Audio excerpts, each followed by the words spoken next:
کیونکہ اس وقت ان کے پاس کوئی حل نہیں رہ گیا کہ معیشت کو ٹھیک کیسے کرنا ہے. سب نے امید لگائی ہوئی ہے کہ کسی طرح کہیں سعودی عربیہ سے پیسے مل جائیں، یا ہمیں کوئی چائنا پیسے دے دے، یا ہم سیلاب کو بیچیں اور کسی طرح سیلاب سے پیسہ لے لیں. سارے بھاگے گئے کلائمیٹ چینج کی کانفرنس جنیوا میں، اور کوشش سب نے کی کہ کسی طرح وہ ہم کہیں جی ہم کلائمیٹ میں متاثر ہیں، آپ پیسے دے دیں. کوئی پیسے دینے کے لیے تیار نہیں ہے. سعودی عربیہ نے سٹیٹمنٹ دے دی ہے کہ اب ہم وہ ویسے پیسے نہیں دیں گے جو ہم پہلے دیتے تھے، ہم کنڈیشنز کر کے پیسے دیں گے. یعنی اگر آپ اپنے ملک میں یہ کریں گے تو پیسہ آئے گا. تو سارے جتنے 8 مہینے میں دنیا کے چکر لگا لیے ہیں، کبھی اتنے میں نے 3.5 سال میں اتنے دورے نہیں کیے جتنے شہباز شریف نے یہ 8-9 مہینے میں کر لیے ہیں. اور بلاول زرداری تو کبھی پاکستان میں ملتا ہی نہیں ہے، وہ سارا وقت دنیا کے چکر لگا رہا ہے، کوئی پیسے نہیں دے رہا. سو میں جو آپ سے آج بات کرنا چاہتا ہوں، پاکستان کدھر پھنس گیا؟ ہم ان لوگوں کے ہاتھ میں پھنس گئے ہیں جو 30 سال سے پاکستان میں اقتدار میں ہیں، اور ان کے 30 سالوں کے اقتدار میں پہلے ہندوستان آگے گیا پاکستان سے، پھر بنگلہ دیش آگے نکل گیا پاکستان سے. آپ سب کو پتا ہونا چاہیے کہ ڈاکٹر عشرت حسین اپنی کتاب میں لکھتے ہیں کہ 90 کی دہائی تک پاکستان کے سارے اکنامک انڈیکیٹر سارے بر صغیر میں سب سے آگے تھے. جب سے یہ 2 خاندان آئے ہیں، ان کی دولت میں مسلسل اضافہ ہوتا گیا. یہ پاکستان کے امیر ترین خاندان بن گئے ہیں اور ان کا پیسہ باہر پڑا ہے. لیکن پاکستان آہستہ آہستہ ڈوبتا ڈوبتا گرتا گرتا آج ادھر پہنچ گیا ہے کہ ہمارے پاس اس ملک کی تاریخ کے سب سے کم ریزروز رہ گئے ہیں. ہم ادھر کھڑے ہیں جدھر آج دنیا پریڈکٹ کر رہی ہے کہ پاکستان میں سری لنکا کا سچویشن آنے لگا ہے. ہمارے آج وہ حال ہے، آج بزنس کمیونٹی سے پوچھیں کہ آج پاکستان کدھر کھڑا ہے. اس ملک کی تاریخ میں کوئی تصور نہیں کر سکتا تھا کہ ہم اتنا نیچے جا سکتے ہیں. آج ہمارے پاس ایل سیز کھولنے کے پیسے نہیں ہیں، اور خوف یہ ہے کہ جس طرح سری لنکا میں آخر میں تیل کے لیے پیسے نہیں بچیں گے جب تک کہ کوئی پیسہ نہ دے. اور پیسہ کس نے اب دینا ہے؟ کوئی باہر سے پیسہ دینے کے لیے تیار نہیں ہے. ہمارے پاس کوئی اب کمرشل بینک پاکستان کو لینڈ کرنے کے لیے نہیں تیار، کیونکہ پاکستان کا جو ڈیفالٹ رسک ریشو ہے وہ 5% تھا جب اپریل میں، آج وہ تقریباً 90% پہنچ گیا. یعنی لوگوں کو اب کوئی اعتماد نہیں کہ پاکستان کو اگر پیسے دے وہ واپس کرے گا. اور آئی ایم ایف اب پیسے تب دے گا جب ہم ان کی شرائط مانیں. ان کی شرائط اب یہ ہیں کہ ہر چیز اب مہنگی ہونے لگی ہے. اگر ہم شرائط مانتے ہیں تو اگر آج 50 سال میں سب سے زیادہ مہنگائی ہے تو ان کی شرائط مانگیں گے تو یہ مزید اور مہنگائی 50% اور بڑھ جائے گی. ہر چیز مہنگی ہوگی کیونکہ روپیہ گرے گا، اور جب روپیہ گرے گا تیل مہنگا، ڈیزل پٹرول کی قیمتوں میں، بجلی کی قیمتوں میں مزید اضافہ. اور اس کے علاوہ جو بھی ہم سمجھتے ہیں کہ جو بزنسز جو انٹرسٹ ریٹ ہے وہ سکویز ہوتی جائیں گی، بے روزگاری بڑھ رہی ہے، فیکٹریاں بند ہو رہی ہیں. سو اس لیے جدھر آج ہم کھڑے ہیں، میں اب آپ سب کے سامنے کہنا چاہتا ہوں کہ صرف ایک طریقہ ہے نکلنے کا. اور باقی چیزیں آپ کئی کر سکتے ہیں، لیکن سب سے پہلے ایک طریقہ ہے، اور اس میں آپ سب کی اس ملک کو اب مدد ہے، اور وہ ہے rule of law. Rule of law کا مطلب یہ ہے کہ ایک ملک کے اندر جو انصاف کا نظام ہے اس کے اوپر لوگوں کو اعتماد ہو. اس ملک میں کمزور اور طاقتور کے لیے ایک ہی قانون ہو. اس کو رول آف لا کہتے ہیں. میرے نبی صلی اللہ علیہ وسلم نے مدینہ کی ریاست میں، اور یاد رکھے ہمیں حکم ہے اللہ کا کہ ان کی سنت پہ چلو، ان کی زندگی سے سیکھو. کیوں اللہ نے حکم کیا تھا؟ کہ ان سے بڑا کوئی کامیاب انسان آیا ہی نہیں ہے اس دنیا میں، نہ آ سکتا ہے. اور انہوں نے جو ریاست قائم کی تھی، یہ یاد رکھیں کہ وہ جو ریاست قائم کی تھی وہ اس میں 627 میں جنگ خندق تھی جدھر مسلمان بال بال امہ بچی، اور اس کے 10 سال کے بعد 2 سپر پاورز رومن امپائر اور پرشین امپائر ان کے سامنے گھٹنے ٹیک گیا 10 سال کے بعد. یہ تاریخ کی فیکٹ بتا رہا ہوں. تو انہوں نے چینج کیا تھا. ایک ان لوگوں کی جن کی حیثیت نہیں تھی ان کو ورلڈ لیڈرز بنا دیا تھا، دنیا کی امامت کی تھی. اور یہ تاریخ میں ہے. سب سے عظیم سیویلائزیشن بنا تھا، ہر سائنسز میں انہوں نے لیڈ کیا تھا. تو انہوں نے جو سب سے پہلے مدینہ کی ریاست میں چیز قائم کی تھی، رول آف لا، انصاف قائم کیا تھا، عدل اور انصاف، کہ میری بیٹی بھی اگر چوری کرے تو اس کو سزا ملے گی. تمہارے سے پہلے قومیں تباہ ہوئی جو طاقتور کے لیے ایک قانون اور کمزور کے لیے دوسرا. یہ ہے میرے پاکستان کے وکیلوں، یہ ہے پاکستان کا سب سے بڑا مسئلہ. اس کے ساتھ جڑی ہوئی ہے معیشت. پہلے انصاف آتا ہے پھر خوشحالی آتی ہے.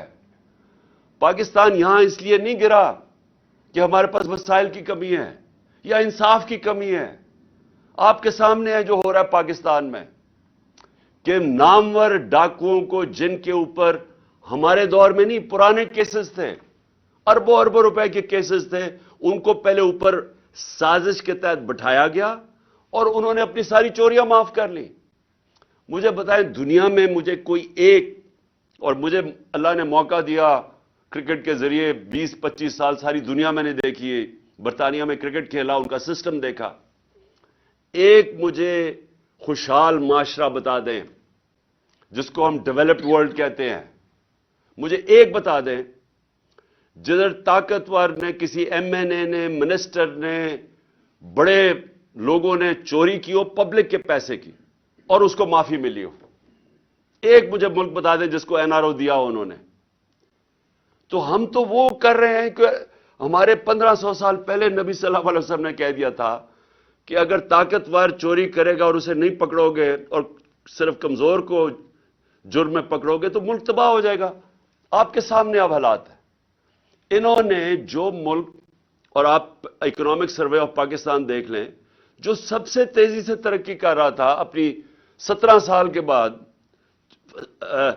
تیسرے سال 5.7% گروتھ ریٹ اور چوتھے سال 6% گروتھ ریٹ، انڈسٹری گرو کر رہی تھی، ایکسپورٹس گرو کر رہی تھی، ہماری زراعت گرو کر رہی تھی 4.5%. 17 سال کے بعد ٹیکس کلیکشن میکسیمم تھی، سروسز انڈسٹریز گرو کر رہی تھی. اس کو کیسے ہوا کہ اس کو آج آ کے یہاں پاکستان کھڑا ہو گیا؟ اور یہ اس کی وجہ یہ ہے کہ کبھی بھی ملک میں وہ لوگ جو ایک ملک کے ادارے تباہ کرتے ہیں وہ آج تک کبھی ادارے ٹھیک نہیں کر سکے. جو لوگوں نے معیشت 30 سال سے تباہ کر رہے ہیں وہ آج کیسے ٹھیک کرنا تھا انہوں نے؟ یہ کون سا ذہن تھا جس نے پکڑ کے ان کو اوپر بٹھا دیا؟ تو آج اب آگے کا راستہ میں آپ کو بتاتا ہوں. آگے کا راستہ بھی آپ کے ہاتھ میں ہے. یہ سٹرگل ہے پاکستان کی رول آف لا. طاقتور کو قانون کے نیچے لے کے آنا، کسی کو این آر او نام دینا. جب تک لوگوں کو ہمارے انصاف کے نظام کے اوپر اعتماد نہیں ہوگا، خوشحالی نہیں آنے لگی، اس سے نہیں نکلنے لگے. اور میں آج آپ کو کہوں کیونکہ میں سب سے بہتر بیرون ملک پاکستانی کو جانتا ہوں، سب سے زیادہ انہوں نے میری مدد کرکٹ کے زمانے سے ان کو جانتا ہوں. اس کے بعد جب شوکت خان اب بنائے تو انہوں نے سب سے زیادہ مدد کی. نمل یونیورسٹی تو انہوں نے مدد کی. ابھی سیلاب کے لیے پیسے اکٹھے کیے تو آدھا پیسہ ادھر سے آیا، آدھا اس لیے نہیں آ سکا کیونکہ سسٹم نہیں تھا ہمارے پاس وہ پیسے ریپیٹریٹ کرنے کا، نہیں تو اس سے بھی زیادہ آنا تھا. اور آج سب سے جو ہمارے زمانے میں جو چیز، ایک تو ایکسپورٹس ہم نے بڑھائی، دوسری ریمیٹنسز. ہمارے زمانے میں ریکارڈ ریمیٹنسز آئی ہیں. جب ہم 2018 میں آئے تھے تو $19 ارب ریمیٹنسز تھی. ہم جب گئے ہیں 3.5 سال کے بعد تو $21 ارب کی ریمیٹنسز تھی اور بڑھ رہی تھی. تو یہ جو آپ کا اثاثہ، یہ یاد رکھیں، اب کوئی اس ملک کو نہیں نکالے گا اس دلدل میں سے سوائے بیرون ملک پاکستانی. یہ اگر ہم نے اس سے نکلنا ہے، یہ جو بھی آج آپ کو کوئی کہہ رہا نا دنیا کا بہترین اکانومسٹ لے آئیں، وہ مجھے سمجھائے کہ ہمارا جو ڈالر گیپ ہے وہ کیسے پورا ہوگا۔ ہمارا مسئلہ کیا ہے کہ ہم نے کبھی ایکسپورٹس کے اوپر زور ہی نہیں لگایا۔ نون لیگ کے پچھلے 5 سال میں ایکسپورٹس بڑھی نہیں، جب یہ 99 میں گئے تھے تب بھی ایکسپورٹس نہیں بڑھی۔ تو جب دولت ہی نہیں آ رہی، ڈالرز نہیں آ رہا، تو ملک خوشحال کیسے ہونا ہے؟ تو ہم نے ایکسپورٹس کو تو بڑھانا ہے، لیکن وہ ٹائم لگے گا۔ تو جو سب سے جو چیز کر سکتے ہیں بیرون ملک پاکستانیوں کی ریمیٹنسز اور انویسٹمنٹ لے کے آنی ہے، یہ اصل بات سمجھیں۔ ابھی تک وہ ریمیٹنسز بھیجتے ہیں، انویسٹمنٹ نہیں بھیج رہے۔ جب ان کے پلاٹس کے اوپر قبضہ ہو جاتا ہے، کیونکہ یہاں قبضہ گروپ پھر رہے ہیں اور رول آف لا نہیں ہے، تو وہ سرمایہ کاری کیسے کریں گے؟ تو آپ سب وہ کمیونٹی بیٹھی ہے جو بات سمجھتی ہے میں کیا کہہ رہا ہوں۔ میں نے آج تک کبھی برطانیہ کے اندر جتنی میری 20-25 سال زندگی گزاری، کبھی کسی قبضہ گروپ کا نام نہیں سنا۔ میں نے یورپ میں کبھی قبضہ گروپ نہیں سنے، امریکہ میں کمیونٹی کبھی قبضہ گروپ نہیں ہے۔ یہ مڈل ایسٹ میں آ جائیں، یہاں جو آپ کے ورکرز ہمارے جو وہاں کام کرتے ہیں، کبھی سعودی عربیہ میں سنا ہے قبضہ گروپ ہے، کبھی دبئی میں سنا ہے قبضہ گروپ ہے۔ کیوں جا کے پاکستانی یہاں فیکٹریاں نہیں لگاتے، دبئی میں چلے جاتے ہیں، سعودی عربیہ میں چلے جاتے ہیں، ملیشیا میں فیکٹریاں لگا دیتے ہیں؟ کیوں پاکستانی یہاں سے مر کے نکلتے ہیں باہر، کئی دفعہ فراڈلنٹ ویزے لے کے، لیکن وہاں جا کے خوشحال ہو جاتے ہیں؟ برطانیہ میں، یورپ میں کیوں جاتے ہیں؟ کیونکہ وہاں رول آف لا ہے، وہاں ان کی محنت کو پھل ملتا ہے۔ یہاں کیا ہے کہ سارے چور اوپر آ کے بیٹھ گئے ہیں۔ ہر پاکستان کا بڑا ڈاکو آج بڑے عہدوں پہ بیٹھ گیا اور لیگلی اپنے کیسز معاف کروا رہا ہے۔ یعنی قانون انہوں نے پاس کیا اسمبلی میں جس کی کوئی پریسیڈنس نہیں ہے ڈیموکریسیز میں، اس کا کوئی مثال نہیں ہے، کہ بیٹھ کے انہوں نے ایک شک بائی شک نیب کے اندر چینجز کیے ہیں جسے ایک منٹ سے بچ گیا۔ اور چوریاں، میں پھر سے ریپیٹ کرتا ہوں، یہ جو کرپشن ہمارے دور کے نہیں ہیں، یہ پرانے ہیں، یہ ان کے اپنے دور کے سارے کیسز ہیں جو انہوں نے معاف کروا لیے۔ اب پہلے مشرف نے معاف کیے، اب جنرل باجوہ نے ان کو پورا موقع دیا NRO2 دینے کا۔ اب میرا سوال یہ ہے کہ جب تک ہم سب مل کے اس رول آف لا کے لیے جنگ نہیں لڑیں گے، یہ جہاد ہے۔ انصاف کے لیے تو سارے اللہ کے پیغمبروں نے حکم دیا تھا۔ جو یہ جہاد کا کانسیپٹ کیا ہے؟ جہاد کا ہر کوئی جہاد کہتا ہے، جہاد کی سب سے بڑی چیز ہے نا انصافی، ظلم کا مقابلہ کرنا جہاد ہے۔ حضرت علی کا قول ہے کہ کفر کا نظام چل جائے گا لیکن نا انصافی اور ظلم کا نظام نہیں چل سکتا، اس لیے پاکستان کا نظام نہیں چل رہا۔ تو جب تک ہم مل کے مقابلہ نہیں کریں گے کہ یہ جو لوگ طاقتور اوپر آ کے بیٹھ گئے ہیں اور قانون سے اوپر اپنے آپ کو کر لیا، یہ کیسے ہو سکتا ہے کہ ایکس پرائم منسٹر، سب سے بڑی پارٹی کا ہیڈ، میں اپنی FIR نہیں رجسٹر کروا سکا؟ مجھے بتائیں، عام آدمی جو آتا ہے محنت کر کے اوورسیز پاکستانی اور پاکستان میں انویسٹمنٹ کرتا ہے، اس کا طاقتور سے ٹاکرا ہو جائے تو اس کو کون بچائے گا؟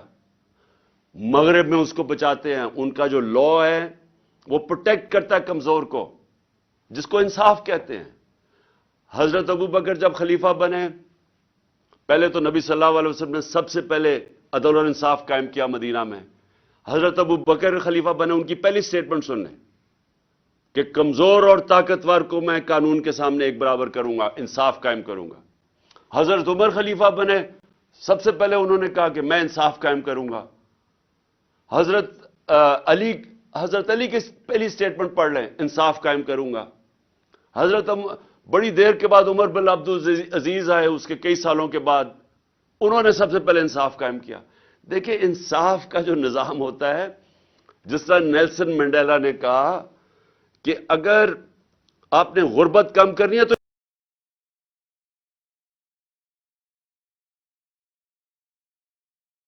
قائم کیا۔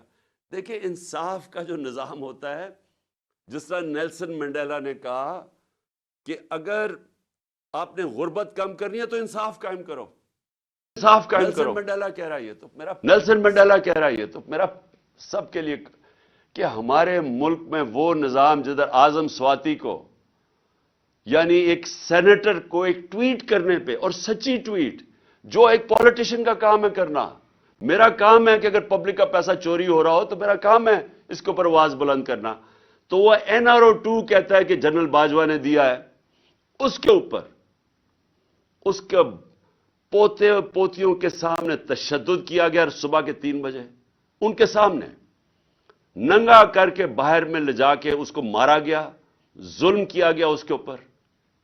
اس کے بعد پھر اس کے اوپر 30 کیسز کیے گئے۔ میں اپنا کیس FIR نہیں رجسٹر کروا سکا، لیکن اس کے اوپر سارے پاکستان میں، کوئٹہ میں، سندھ میں، کوئٹہ کی سردی کے اندر ایک کمبل کے ساتھ اس کو رکھ دیا۔ یعنی ایک 75 سال کے آدمی سے ایک ٹویٹ کے اوپر یہ ہوا ہے۔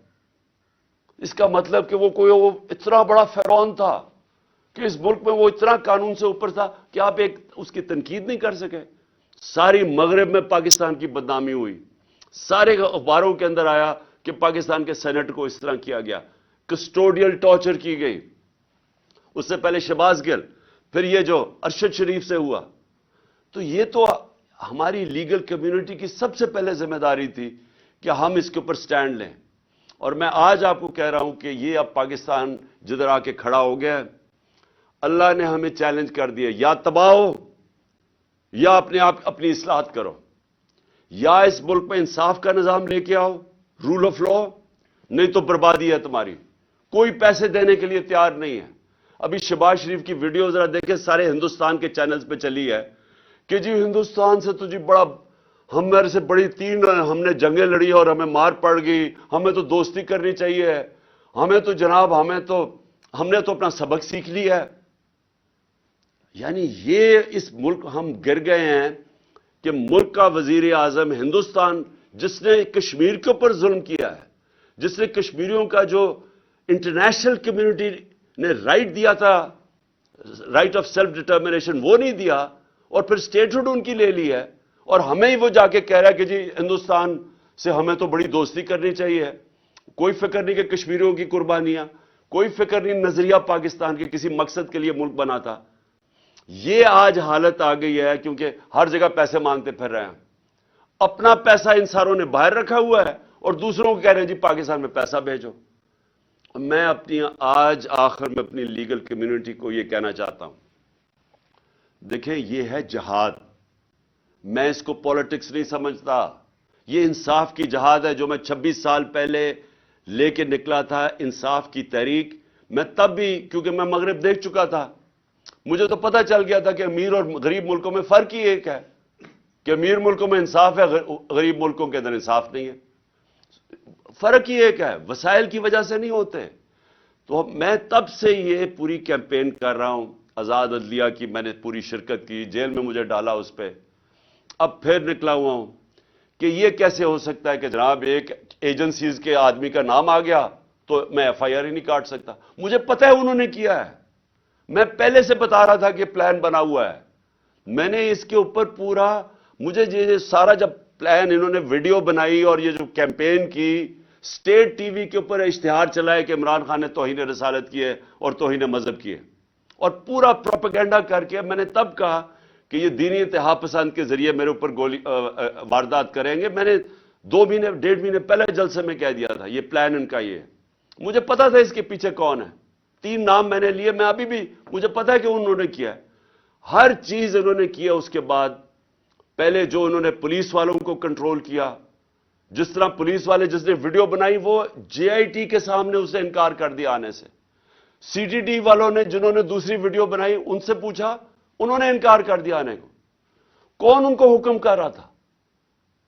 ہماری گورنمنٹ ہے پنجاب میں، لیکن اپنی پولیس ہماری بات نہیں سن رہی، کیونکہ ہمارے سے بھی طاقتور لوگ بیٹھے ہوئے ہیں یہاں جو فیصلے کرتے ہیں ملک کے بند کمروں میں، جو اتنے طاقتور ہیں کہ پولیس گورنمنٹ کی نہیں سن رہی ہے، الیکٹڈ گورنمنٹ کی، وہ سن رہی ہے اوپر سے طاقتور جو چاہتے نہیں ہیں انصاف ہو، جو روک رہے ہیں انصاف کو۔ پولیس بھی نہیں آ رہی، اور پھر جو 4 CTD کے جو ہماری JIT کے ممبرز تھے، چاروں نے جا کے کوئی اور بیان دے دیا جا کے عدالت میں، جب ان کی سٹیٹمنٹس ہیں۔ اور عدالت کہہ دیتے ہیں جی ایک ہی شوٹر تھا. انہوں میں سے جو ایک جا کے بیان دیتا ہے کہ ایک ہی شوٹر ہے، اس کی اپنی ایویڈنس ہے کہ اس نے چھت پہ جا کے دوسرے شوٹر کی گولیاں ریکور کی ہیں. تو یہ کون ہے جو روک رہا ہے انصاف کو؟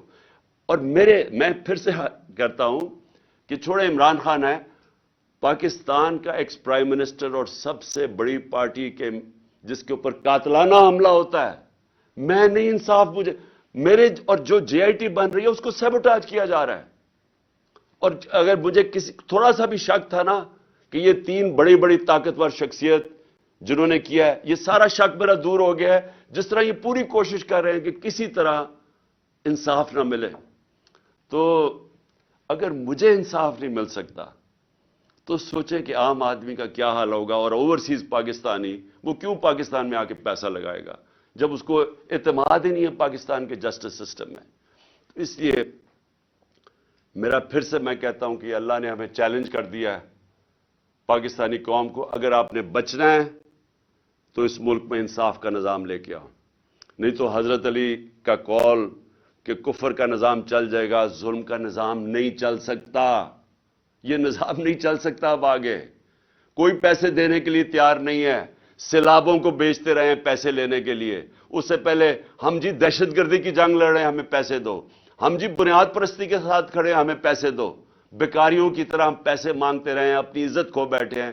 اور آج یہ ٹائم آیا ہے، جو ہندوستان کے ٹی وی پہ دیکھیں جو شہباز شریف کا مذاق اڑ رہا ہے کہ شہباز شریف انہیں کہہ رہے ہیں ہم تو دوستی کرنا چاہتے ہیں، جس میں ساری ہماری غلطیاں ہیں کہ یہ دہشت گردی ہماری وجہ سے، جو ہندوستان کا موقف ہے.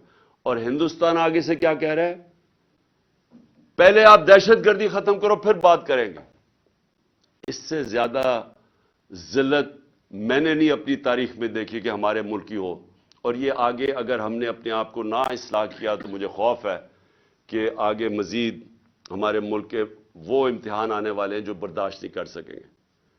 بہت بہت شکریہ. پاکستان زندہ باد.